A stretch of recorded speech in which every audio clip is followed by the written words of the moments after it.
did you mean when you talked about auditing groups that give money to QP and Acorn? Yeah, well, what we have to do, and it's just standard operating procedures, that all groups get audited and to make sure they're spending the money the way they said they're going to spend it. But I'm not directing anyone. I'm going to make sure the process just continues.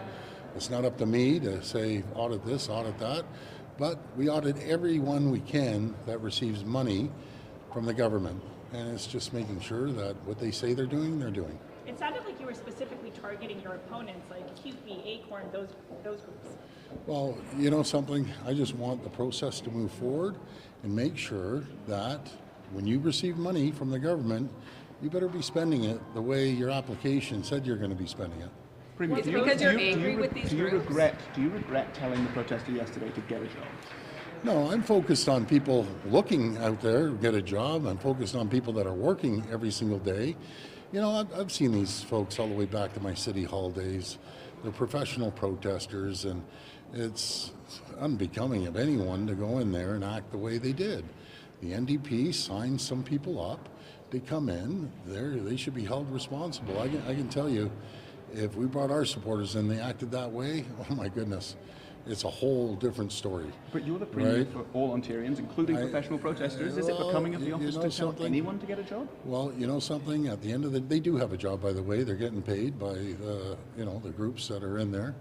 But I'm focused on the people that are looking for a job, that are out there, that have a job, and they're working hard. So that's what I believe in. Last question. Can you just be more specific on what audits you're talking about? Are there specific programs? Well, any money that's delivered to any organization, they may get audited, and they have to be held accountable if they aren't making sure they deliver what they say they're going to do. One more question. So these, though, they're advocates who are advocating for the rights for people who are renters. They don't like your bill. That's why they were there. They were upset because this was fast-tracked.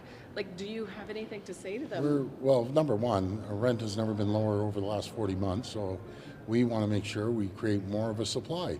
But the only people that have to be worried about, and I got thousands of calls, of people that they get renters in their basement apartment and they aren't leaving. And then they destroy the apartment and they start threatening the people that are renting it. They should be worried. You don't pay your rent and you're going to be evicted. I took the toughest laws in the country protecting tenants, and especially the big corporations. If you mistreat a tenant, you're getting a fine of $100,000 to $500,000. What I'm focused on are the mom and pops that have saved their life savings to go out and maybe buy another condo or rent out their basement apartment to have additional income.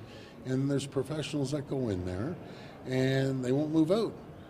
And so we have to balance it. But I'll always protect tenants, but I'll always keep an eye on bad landlords. There's bad apples in both, to be honest with you. You pay your rent, the landlords treat the tenants fairly, and there won't be any problem. So I'm going to keep an eye on things, and we're going to create more supply because there's thousands and thousands of units that people are terrified to rent out right now. Even the builders, the developers, didn't want to build any more rentals because they were worried they weren't going to get paid. That's how bad it is.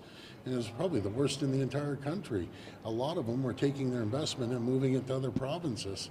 So I just want to create a balance for tenants and landlords, get rid of the bad apples on both sides, and create more housing for everyone. You don't think you should I want to apologize? fast track it as well, the new bill you're introducing this afternoon. I'm sorry? Are you going to fast track the new bill as well? Why do you keep fast tracking these bills? We have to get things done. We have to start moving forward. We have committees that we put together with all three parties. The NDP walked out on the committee the other day. So we want to work with everyone. That's what we want to do. Okay, thanks everyone.